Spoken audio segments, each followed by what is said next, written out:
Good afternoon, everyone, and thanks for joining us today. I am Matt Wiederhold, Executive Director of Heritage Ohio, and today it's our pleasure to present Diamond Crowder, the Underrepresented Communities Survey and National Register staff person at the State Historic Preservation Office. Diamond has a BA and MA in History from the University of Toledo. We'll be talking today about the many important sites related to underrepresented communities in Ohio. This webinar will provide the background and knowledge to encourage more conversations in the field of preservation in relation to underserved communities.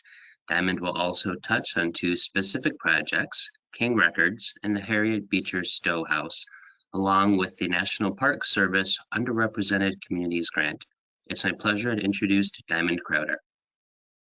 Thank you, Matt. I am excited to be here, excited to have this conversation about the National Register of Historic Places in African American sites.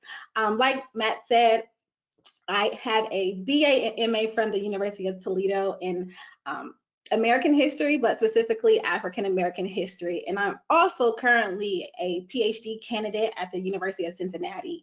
So I'm finishing up my dissertation research on specifically African Americans in post-Civil War America. So I have a lot of information about African Americans in the United States that ties into some of the conversations that we will have today. I'm new to the State Historic Preservation Office. This is my 6th month here, so I'm still learning.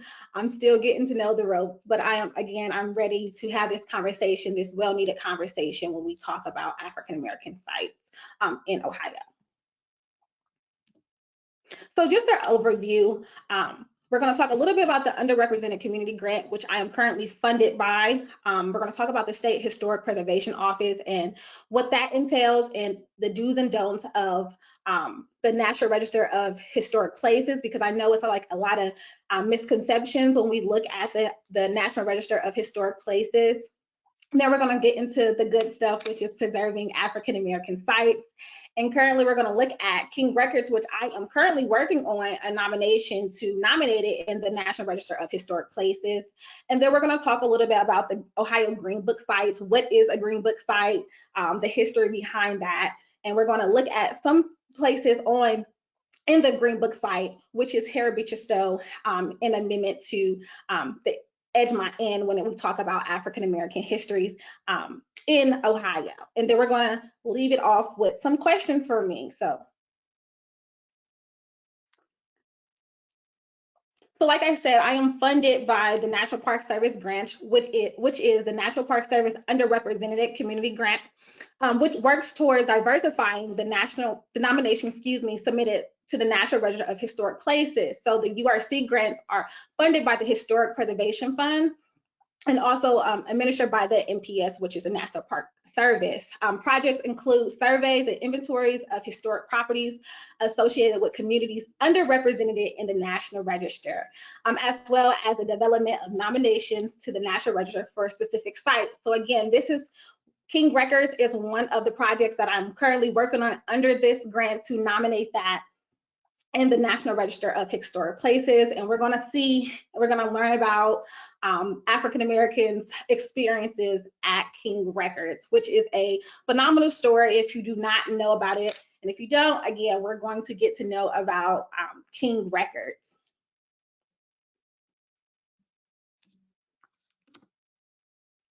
So let's talk a little bit about the state. The State Historic Preservation Office. So it's a division of Ohio History Connection, which is located at 17th Avenue in Columbus, Ohio. It was authorized by the National Historic Preservation Act of 1966, which was signed by President Lyndon B. Johnson. It's basically legislation that intended to preserve historical sites. And it came out of during World War II and after World War II.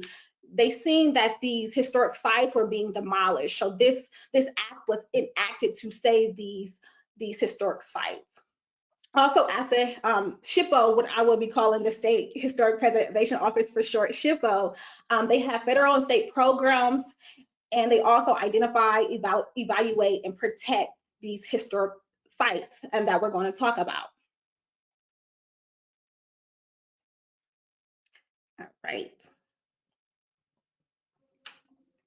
So continue on with SHPO. It also prepares and distributes a state historic preservation plan, identifies historic places and archaeological sites, also nominates eligible properties to the National Register of Historic Places. Again, we're going to talk about King Records and what I'm currently doing with King Records to try to nominate this property into the National Register of Historic Places.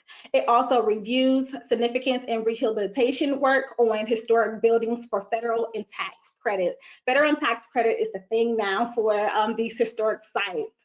It also qualifies communities for the Certified Local Government Program.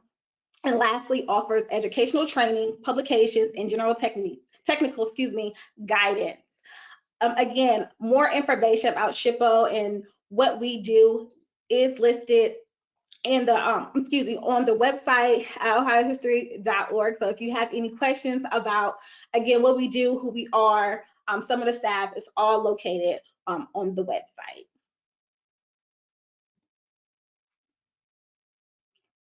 So let's talk a little bit about what is the National Register of Historic Places. Again, still getting familiar with it. Still new to SHPO, but it's basically an official list of properties recognized worthy of preservation. We're just saying, hey, your site, your building, your district is very unique and it should be preserved because it has some historic integrity to it. It also has local, state, and national significance. It tells this story about American history, the architecture, archaeology, engineering, or culture. When we look at this register of historic places. In Ohio, we have almost 4,200 listings with more than 50,000 historic properties.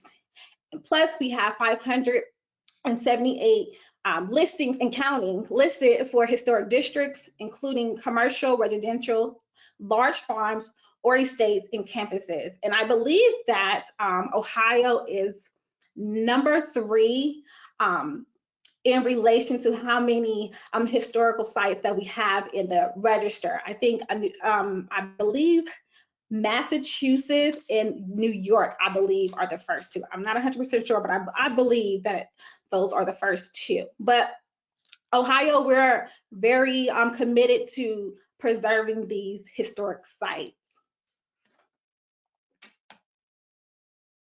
All right.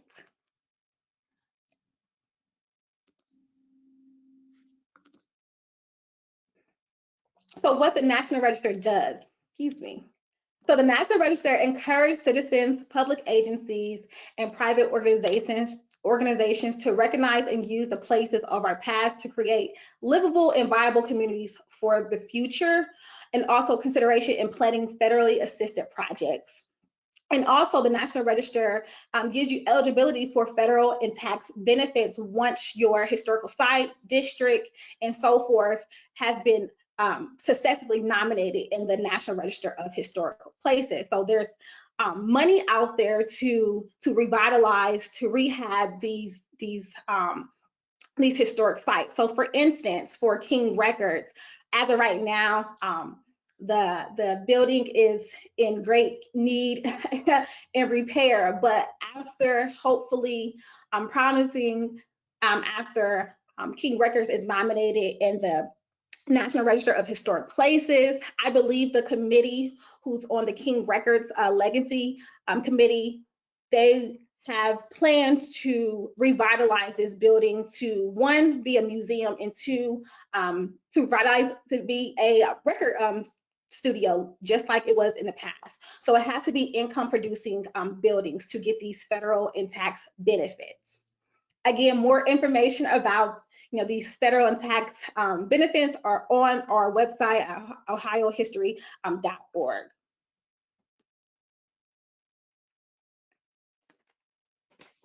All right.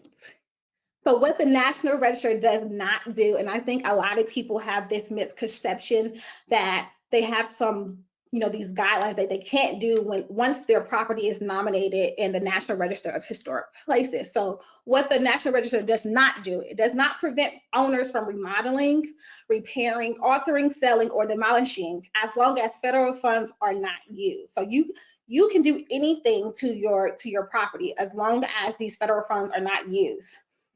And also, it does not obligate owners to make repairs or improvements to their property.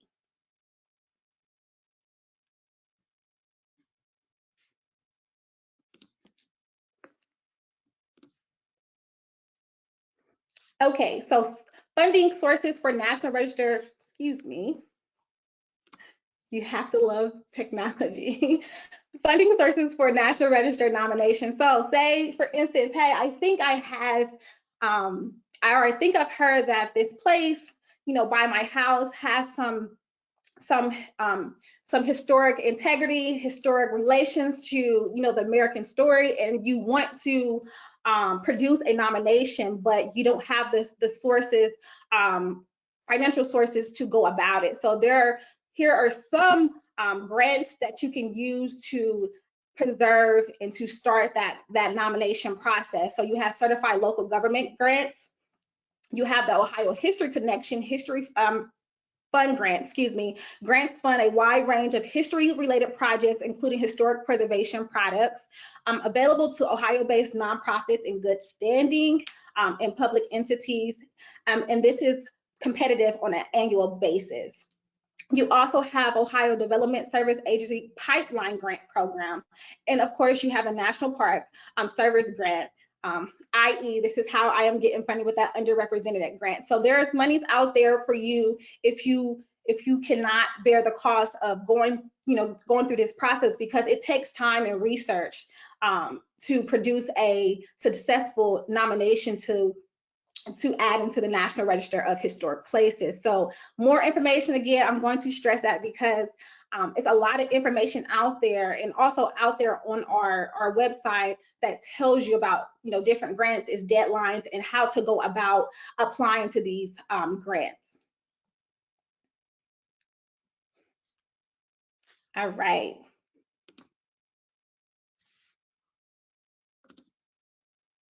So again, I guess you're talking to some of your peers or professional staff that you have. Hey, I think I have a historic site that I want to preserve and put into the National Register of Historic Places. So the first step that you always have to do when you come to SHPO is fill out a preliminary questionnaire. And this questionnaire is just literally designed to help us determine whether a property is likely to qualify for a nomination in the National Register of Historic Places. So and this is actually the document. So the first step, is your property at least 50 years old? Sometimes it's an exception to that 50-year rule. So yes or no. Does it have historical integrity? So important aspects of it, its original appearance and character, yes or no. Is it significant in local, state, or national history? Yes or no. So you just fill out this form and you will send it into SHPO, and our SHPO staff will review it and say, hey, yes, this is a potential nomination to the National Register of Historic Places. Then you will start that nomination process. And again, all this is the process 1, 2, 3, 4, 5, 6 is all online at ohiohistory.org. If you have any questions or trying to get these documents, everything is already there for you to download and fill out and send to SHPO when you're finished.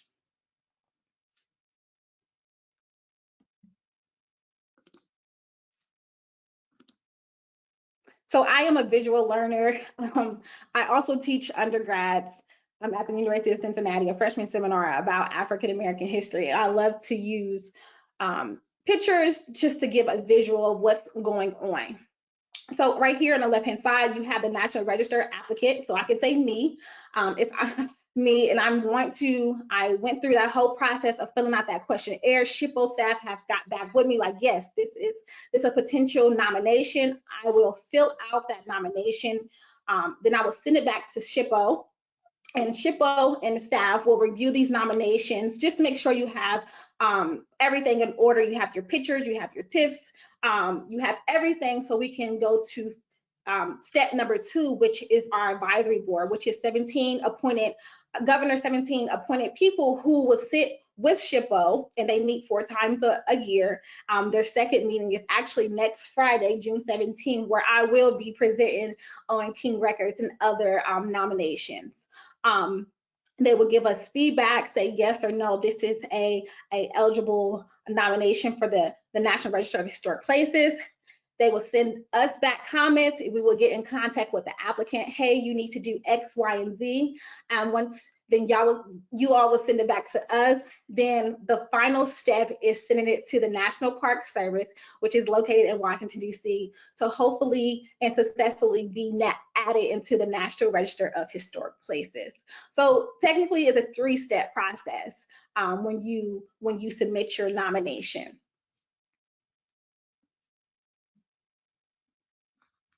All right.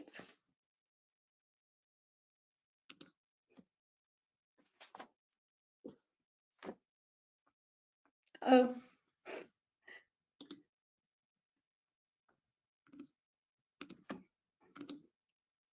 Okay, so some of the things that you have to keep in mind if you're interested, excuse me, into nominating a property to the National Register. So big 3 things that SHPO looks for when you fill out that questionnaire, when you do your nomination: age, significance, and integrity. These are 3 key components when we look at the nomination. Remember that the National Register of Historic Places is place-based history. So just keep in mind, we have to convey that story in relation to the actual building, district, site that you are trying to nominate into the National Register of Historic Places.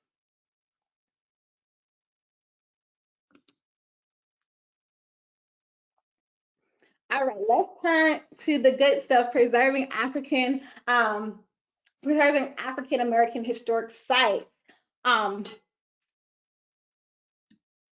So why African American sites matter. And I am a strong advocate for this when I teach in my undergrad classes. It's a debate, a scholarly debate that's going on that, you know, African American history is not part of American history, and that's nonsense. And not just even African American history, but other underrepresented communities. It's a part of the American story. African American history is in historic sites is American history. It reflects the fuller picture of American history once we add these experiences and historical sites into this broader narrative about American history.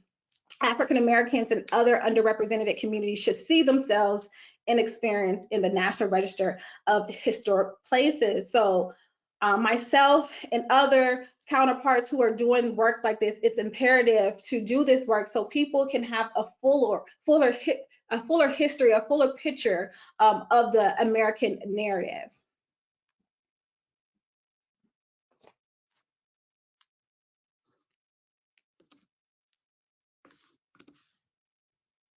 So, and these are just examples, of preserving Ohio's place in the civil rights movement. These nominations are already successfully in the list of National Register of Historic Places. You have the Mance Hotel that's in Cincinnati, Ohio. You have some districts in Cleveland, Franklin Park Medical Center, which is a great history, a great story if you do not know that story. And also you have the Eugene McKinley Memorial Pool. These are just some of nominations that's in the National Register of Historic Places, who tells this broader history of not just African Americans, but also the African Americans civil rights movement. For example, the Mance Hotel was owned by an African American man. This hotel was used for many things for African Americans to stay at and to be accommodated when they were visiting Cincinnati. They also held national civil rights meetings here. So we're trying to preserve these sites of African American stories and histories. But again, these are just a few examples of Ohio's place when we look at the civil rights movement. Because again, we always have this idea that civil rights was a Southern thing. You have people marching, but no, we have stories and experiences, and also these historic sites that tell a different story in the North.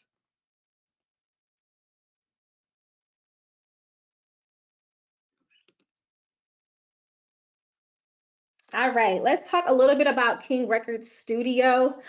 Again, if you know about this story, maybe you will learn something new about this story. But if you don't know, this story and this building and the impact that it has on the American experience is phenomenal. So it's located at 1540 Brewster Avenue, which is in Cincinnati, Ohio, which is Hamilton County.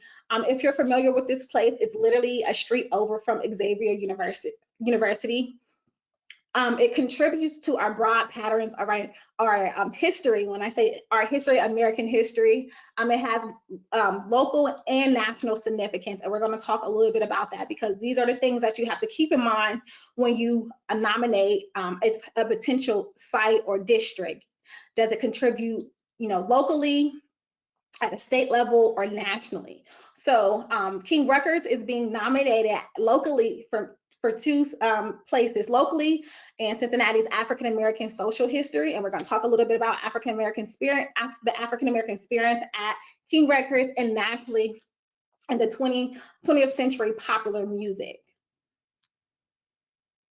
And this actually is a current picture of King Records. So hopefully this nomination will be successfully added into the National Register of Historic Places. And so we can start that revitalization process to turn King Records into a museum and also a current record studio.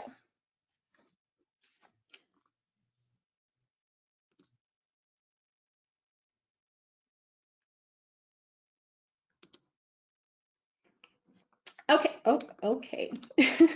So this is Sid Nathan, but he goes by Sid for short. He was the owner of King Records. He's a Jewish American, and we're going to talk a little bit about him and how he came to being. How did he create King Records in Cincinnati? This plaque still stands in front of the King Records studio, and it says King Records, quote, "the king of them all from 1943 to 1971. King Records forever changed American music.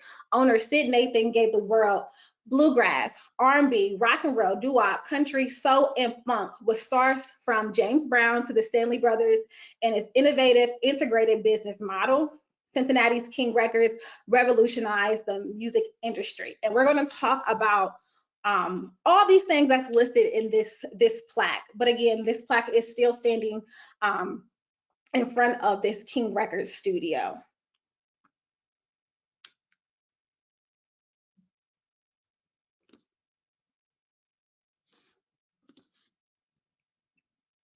So Sid Nathan, he was born and raised in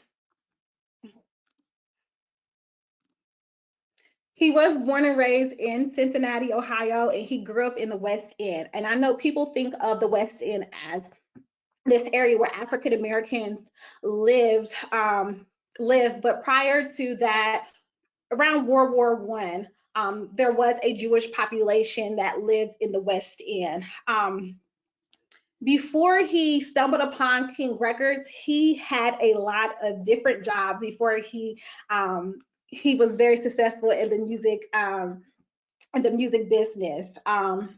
He also always had a keen passion when it came to music, but he worked in a pawn shop before he came. Before the creation of King Records, he bussed tables in a men's club. He ran a chain of shooting galleries. He played the drums in pickup bands, operated a elevator, sold jewelry, and promoted professional wrestlers in their matches.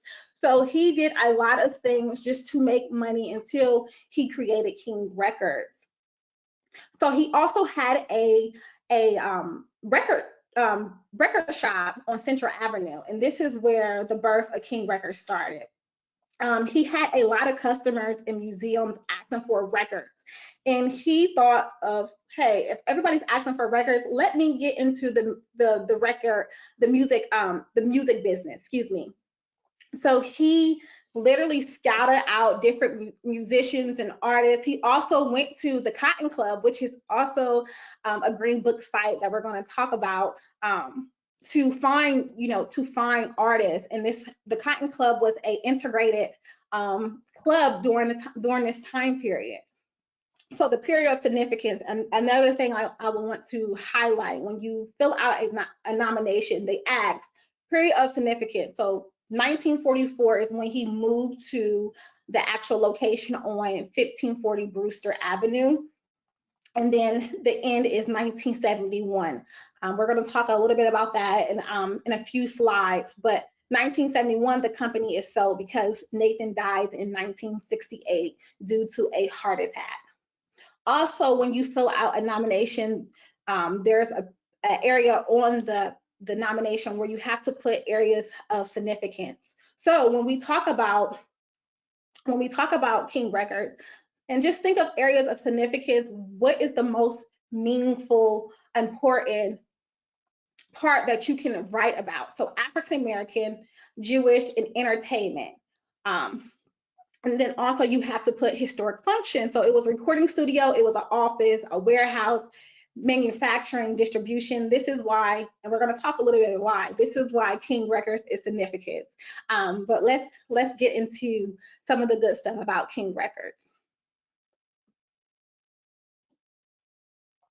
So why is King Records unique? So it shaped and influenced American popular culture through its artistry and music in the 20th century. Recorded artists such as the Delmore Brothers, Hank Ballard, the Stanley Brothers, and James Brown. It also had artists such as Little Willie John, Roy Brown, Hank Ballard, Charles Brown.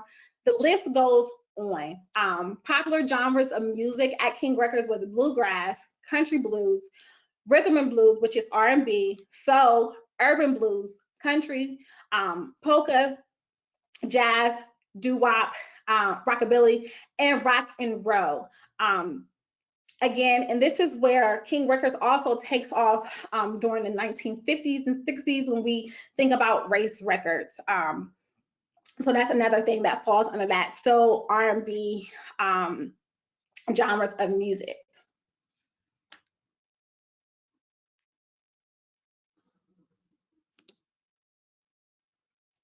So African Americans, civil rights, and employment opportunities at King Record. So post-World War era, African Americans at large, and specifically Cincinnati, struggled to be treated equally. So while many believe, again, I mentioned this a few moments ago, while many believe that Jim Crow laws and racism were exclusively in the American South, historians have unveiled covert racism towards African Americans in northern cities such as Cincinnati. So in the 1940s and 1950s, when King Records is starting to make a name for itself, African American Cincinnatians experience segregation in restaurants, theaters, amusement parks, and I know because I lived in Cincinnati for a few years. Coney Island, I used to live by Coney Island. That was an amusement park that was segregated during this time period. Schools and busing and housing due to their race. So Nathan, being very deeply cognizant of this racial struggle, hired countless African Americans at King. So he's very innovative during his time period because you do not see this happening. Again, we think about racism and segregation as being the South, but no, it's very prevalent in northern cities.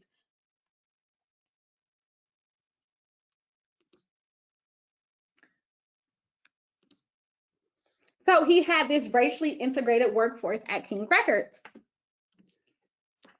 He implemented a non-discriminatory hiring practice at King Records. So he quoted this in a Saga magazine in 1951. So we gave everyone an even break, excuse me. This is because I am a Jew and I know what obstacles are. A Jew may have it rough, but a Negro has it a lot rougher. A good man is a good man. His religion or race isn't going to make a difference. At King, we pay for ability, and that's what we get. Our people get along fine together, and we aren't fooling when we say we don't discriminate. Again, this is him talking in an interview in 1951. So, and this is people, sources, people have literally said that about Sid Nathan. He was in the business of making money. He hired people off of their ability. Race wasn't a factor for him. African Americans also held executive position at King Records. Again, during this time period, we put ourselves in the 1940s, 1950 time period. We do not see African Americans at this executive position, but we do see this at King Records. We have Henry Glover, who is on the right-hand side. He was the second African American to hold an executive position at a record label in the United States. I believe the first was Mayo Williams, and that was at Decca Records. But this is happening in Cincinnati, in this building that we just seen a few moments ago. Very innovative, very unique during this time. So Glover, he was the A&R director. He was a songwriter, producer, and musician. And Glover was from Hot Springs, Arkansas. So Nathan hired, again, we see it, African Americans at executive positions. He also hired women. He also hired African American women. He also hired Japanese Americans as well. Again, that quote right here shows that he says we're not fooling when we say we don't discriminate. Again, but as I was doing research for King Records, there is underway a comprehensive study about the women who worked at King Records too. It's a lot of information, a lot of research that's going on around just King Records in Cincinnati, Ohio.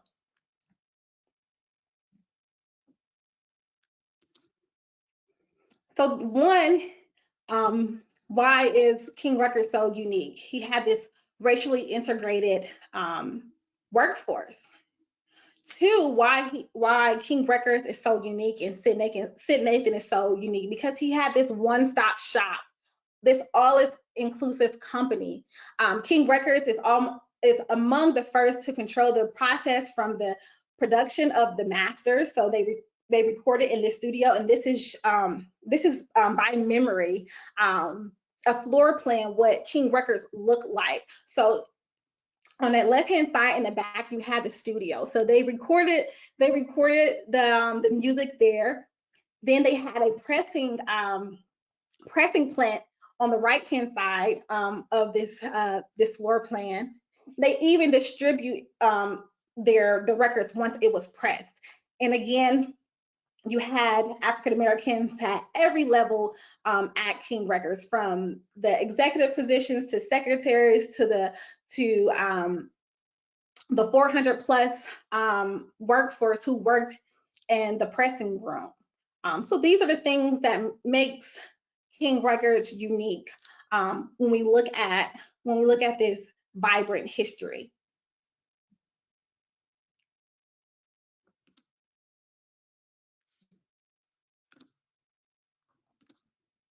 So recent history, let's wrap up because I can talk for hours about King Records. Just a recent history about King Records Studio. So King closes in 1979 because Nathan died from a heart attack in 1968. During this time period before 1971, James Brown was there still hiring, and other counterparts were still there hiring and artists to record at King Records, but the family sells the company and the building closed. So 2008, the Rock and Roll Hall of Fame in Cleveland erected a plaque in front of the former King Records, and that's the plaque that we just seen a few moments ago, the king of them all.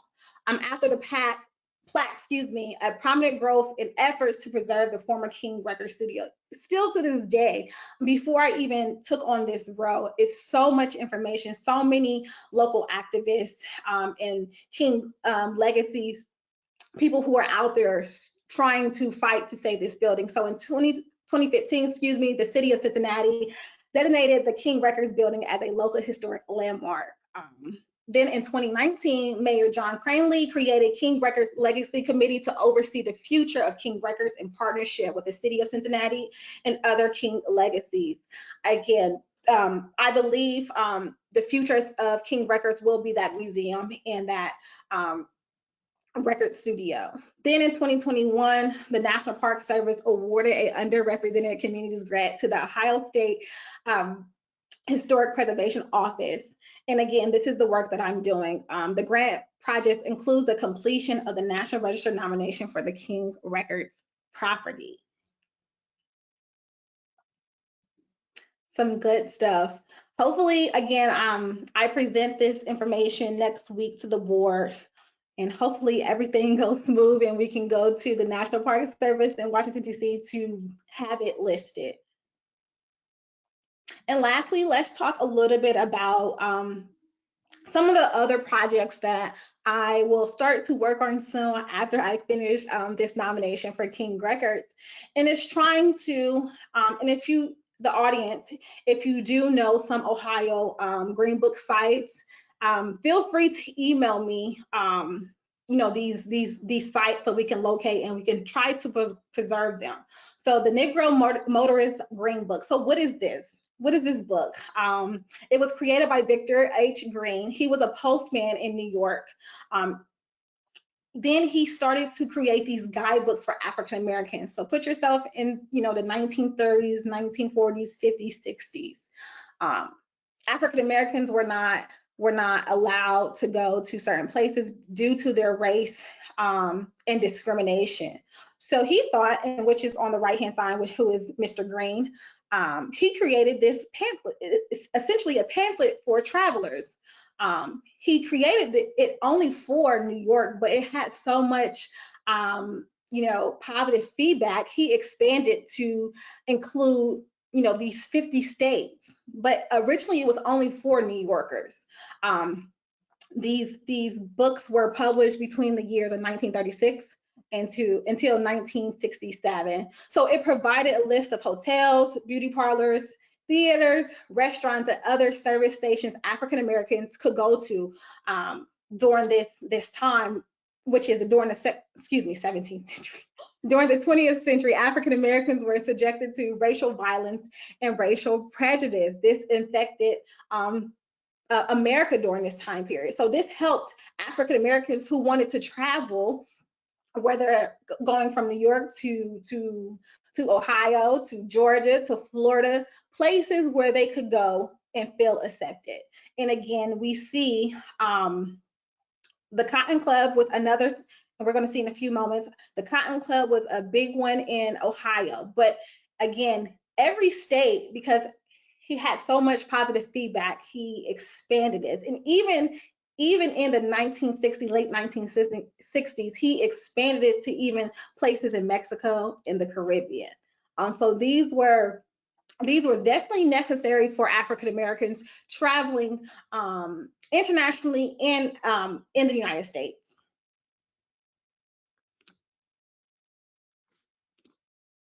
So again, a project that I am working on after I finish this King Record nomination is trying to, if they're still standing, because we know that some of these African American historic sites have been torn down, demolished, or not, you know, not there anymore. But the ones that are still there, I have passion behind it to try to preserve those historic sites. So major cities were listed in the Green Book when we look at Ohio. So you had Akron, Canton, Cincinnati, Cleveland, Columbus, Springfield, Toledo, Zanesville, and the list goes on. So as new editions were published, more information about African American travel sites and places were added. Again, this is just a depiction of the Cotton Club in Cincinnati. I guess I have a thing for Cincinnati.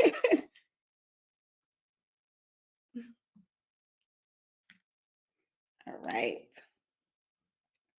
So let's talk a little bit briefly about Harriet Beecher Stowe House. Harriet Beecher Stowe House is already in the National Register of Historic Places. So, and it's located at 2960 Gilbert Avenue in Cincinnati, Ohio. Again, I have a thing for Cincinnati. Again, like I said, Harriet Beecher Stowe House is already listed in the National Register of Historic Places.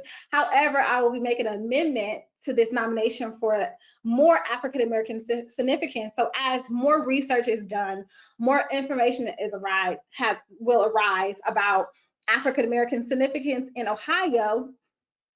this is what I'll be doing, adding more information, and this is where the Edge My In come into place. Again, Ohio Green Book site. So if you do not know who Harriet Beecher Stowe is, she's an abolitionist, excuse me, in the 19th century.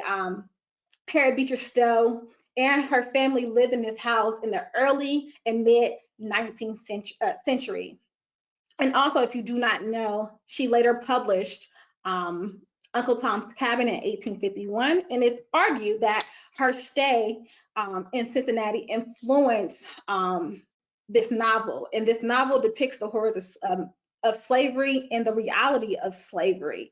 But she's very big in the 19th century who talks about the horrors of slavery and trying to abolish slavery.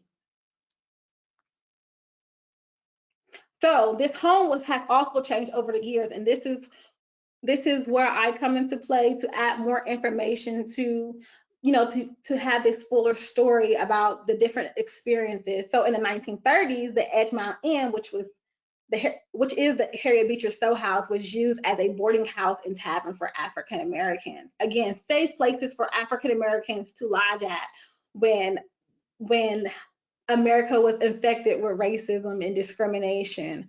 The Edgemont Inn and other Green Book sites were safe places, again, for African Americans. And I believe, yes, I knew I had a picture. So this is an actual Green Book book from 1939, and I want to highlight some of, just to give you a feel, because I just love looking at historic artifacts. So you have Cincinnati. So again, you have the Cotton Club on here. You have, I believe, Edgemont Inn is on here. Let's see. Yes, under taverns, Edgemont Inn is on this. And also different things, and you can look at different cities. So you have Cleveland on here. You have Columbus. Different hotels in Columbus. You have different restaurants in Columbus. You have Dayton, Lima. This is literally what African Americans use when they travel to different places. I cropped out other states, but you still, after Ohio, have Oklahoma. So if you wanted to go to Oklahoma, where are some safe places African Americans can go to? They use this guide, this traveler guide, to locate these safe places they could stay, or they can party, or they can get their hair done, or they can just have a good time with their counterparts. So again, I believe this is my last slide. If you have any ideas or any recollections of Ohio Green Book sites that you're passionate about, please email me so I can get the ball rolling to preserve these sites. And that's all I have. Thank you. Thank you so much, Diamond. That was incredible and rich and so interesting. I appreciate it very much. We have a few announcements, and then we will take questions from the group. So I'll give you a little bit of time to think about those, and you can write those in the chat box. Our next webinar is presented by the Ohio Division of Liquor Control Licensing Section, who will present an overview on temporary permits, including who can apply, what's permitted and not, and how they interact with designated outdoor refreshment areas. The division will explain how to apply for temporary permits online as well. That webinar will be held on July 6th at 1 p.m. We have two upcoming workshops. On June 16th, we'll be hosting a revitalization series workshop in Tiffin on capitalizing on your success with media and community relations. Registration for that is now open on our website. On July 28th, we'll be traveling to Medina and be hosting our design-focused revitalization series on adaptive reuse. Registration for that workshop opens next week. Please visit heritageohio.org and click on the Events tab for more information and to register for these and other educational sessions. All right, we have question time. So Diamond gave you a lot of information.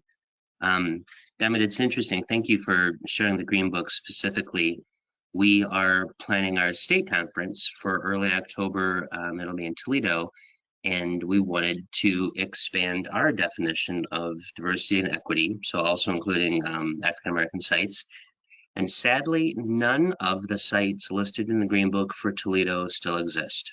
They're all gone. Yeah, unfortunately. And And that, yeah.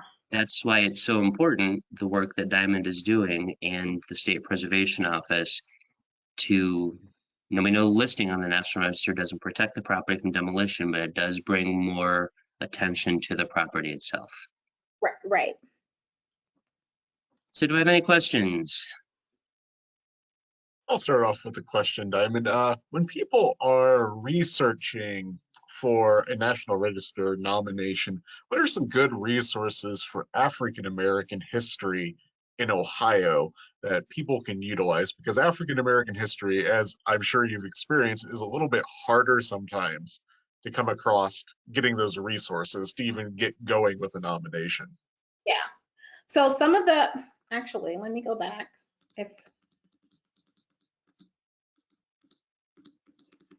Okay, so these are great examples, and actually they have, the SHPO has already put this on our website for examples to use when you start this nomination process to see what it looks like. So again, it's already on our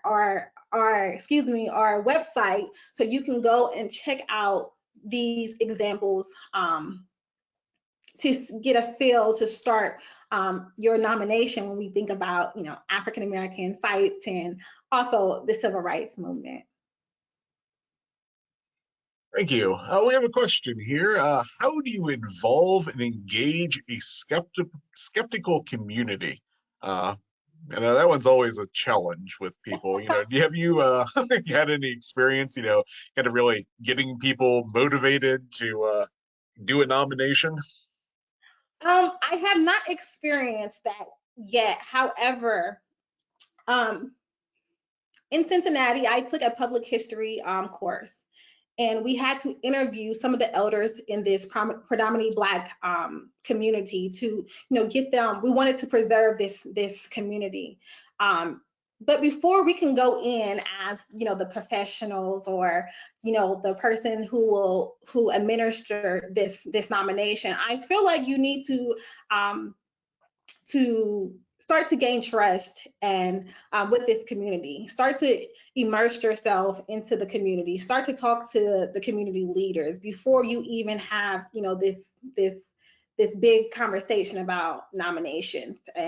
But people are like, what is that? But I feel like you need to gain trust, and just keep trying until they're ready to have that conversation when we talk about, the National Register of Historic Places and trying to preserve these African American sites. Yeah, I definitely would echo that. And I would also say, really just, be a little bit persistent and be really, really upfront with people. I think a lot of times people are always skeptical, Yeah. particularly if you were doing like a housing survey or building survey. I know one of my former AmeriCorps partners in Columbus did it for Hanford Village, which is over by Bexley, an African American post-war housing site, and people initially didn't take so kindly to a person taking photos of their houses, but she organized a meeting. People could come ask questions, and slowly but surely she endeared herself to them. And I think she's a little bit of a personal hero in that neighborhood now, because their history really wasn't honored at that endpoint, but kind of getting going was a little bit of a challenge. Yeah, I think that's honestly interesting, Devin. I actually went to my nephew's baseball game yesterday, and I had to pass, this Hanford Village, and I stopped because I seen the plaque, and I didn't know. Like, it's so much information I did not know, so I learned something new about this village, in Columbus. Jen did a lot of great work on that. Yeah. Any other questions? Type them in now. Oh, we got a long one. Good. All right, I'll read this one off and see if I can parse it a little bit. So this is from John in Urbana, or at least formerly Urbana. We received a small planning grant from the National Trust to begin working on an African American heritage district in Urbana.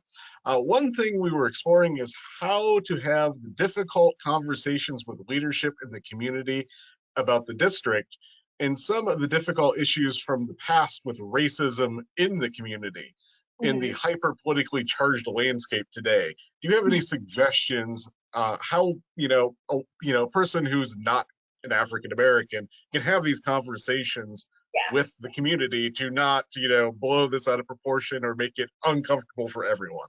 Yeah. No, I think this is a great question. This is a conversation that I have with my former students when I was teaching African American history, because it's racism and race and discrimination and all this.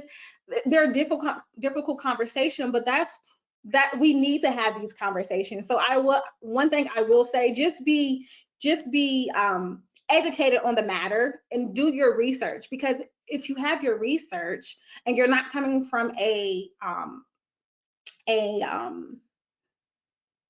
I guess a authoritative figure way, and hey, we're in this together, I think that should help in these conversations. But it's necessary. We can't shy away from these conversations. Again, this is this conversation about having a bigger picture when we think about American history and historical sites. These difficult conversations come resolution out of these, so we have to have them.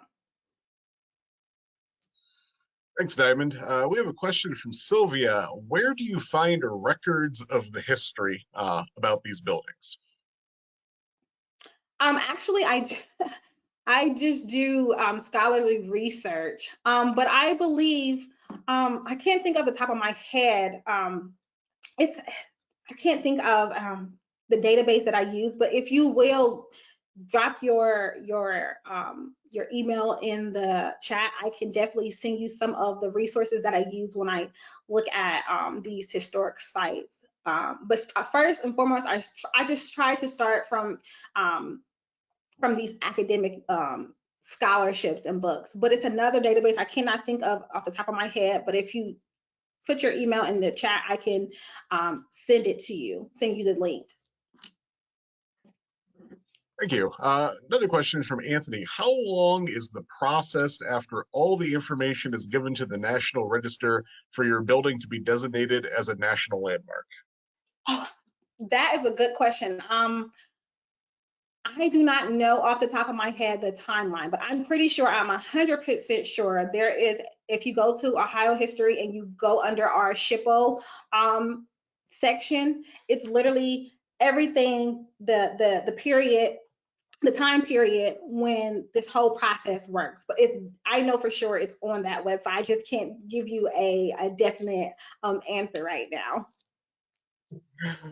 Yeah, it's always, a little bit touch and go, depending on the nomination, how straightforward it is, how complicated it is. It's a little bit of a review process, but you're looking at least a few months.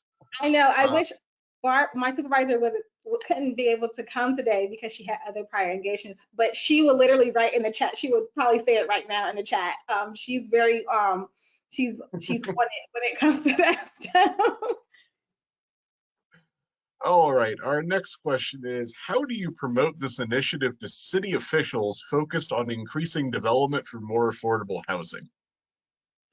That's a good question. I am not 100% sure about that affordable housing. I am, and I'm not going to portray that I do know, but I am a woman of my word. So if you, again, drop your email in the chat, I will email you and give you a definite answer about that. And I can chime in, and Matt can chime in on a little bit on this too, particularly when it comes to city officials, it's just really, figuring out a very cohesive way to tell the story you want to tell them and show them the value to them as a politician and them as a community member, I think are like two of the really most important things. There are plenty of examples in history in Ohio of when that went wrong. It's like, a good example is the preservation of Poindexter Village in Columbus, where they started having this conversation really late in the stage where they were already ready to tear down most of the housing there, and they really had to hit the stop break really quickly to not ruin everything historically there. Yeah. And so it was a compromise. Some was lost, some was saved, but really, earlier the better, and be persistent with politicians. Everyone has horror stories of talking to a politician, but there's some really great ones out there too. So you really just find somebody who's willing to listen and be persistent, check up with them, say, hey, here's what we're doing right now, here's what we'd like to do. I think those are really some good suggestions. Matt, you have anything to add? You covered it all. I guess my only thought was if you can give politicians talking points that they can then take to their constituents to say why they're supporting it or why they're engaged, they always appreciate that.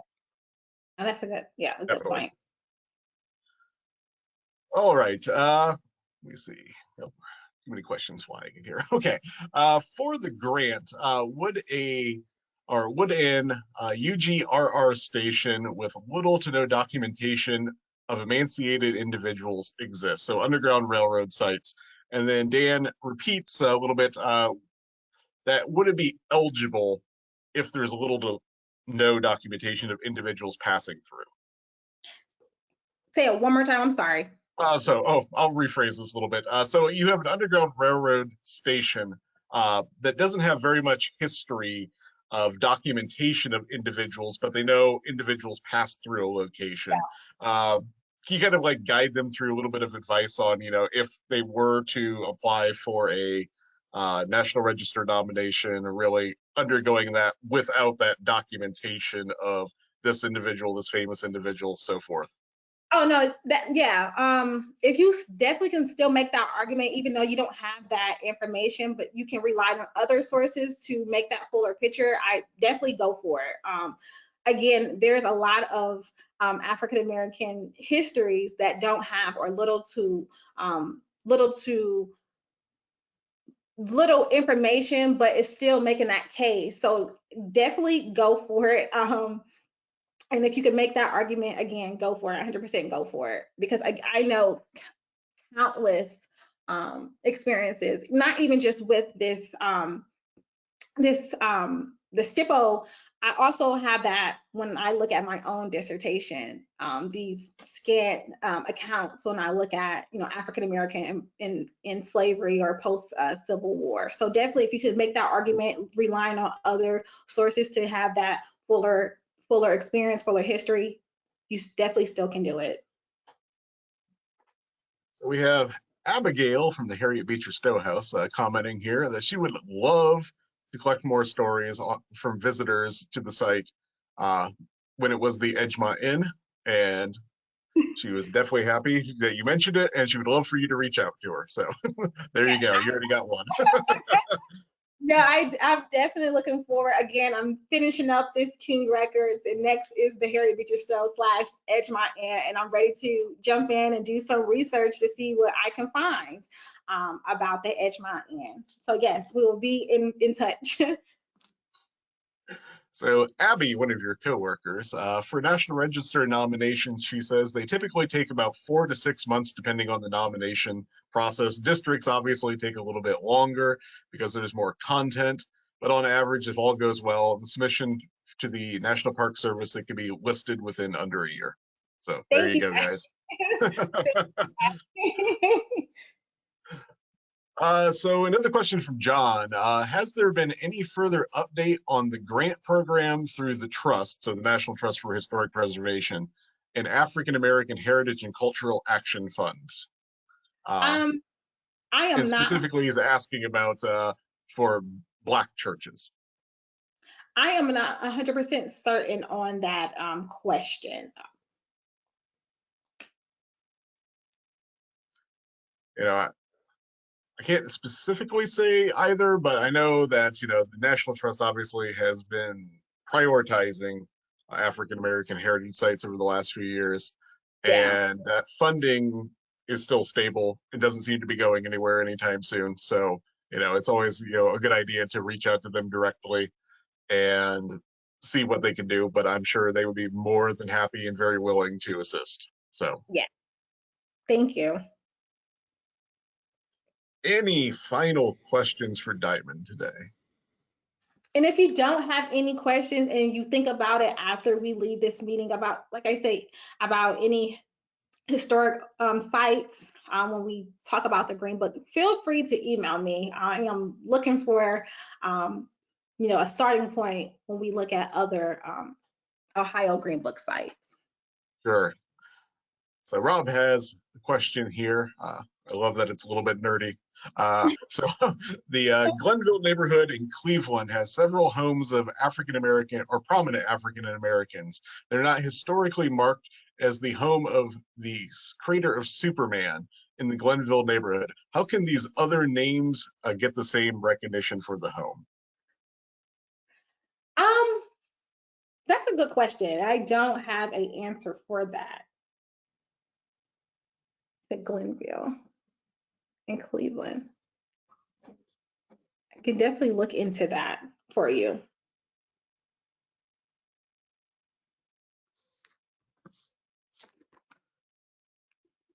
Any final questions?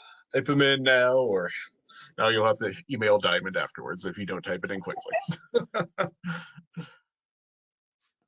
And thank you everybody for these questions. Again, I am still learning about the National Register of Historic Places and also SHPO and what we do.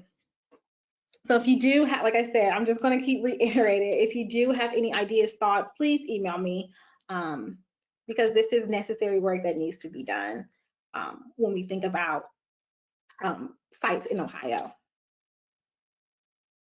And I'll definitely say all of you will be getting an email with the recording of this presentation in a few hours. It's also always uploaded to our YouTube channel. You can view any of our past webinars on there as well. And please feel free to share this with anyone. There's no, rhyme or reason why you shouldn't. So be happy to share it with everyone. So I'm not seeing any more questions. Diamond, Matt, do you have any final comments for today?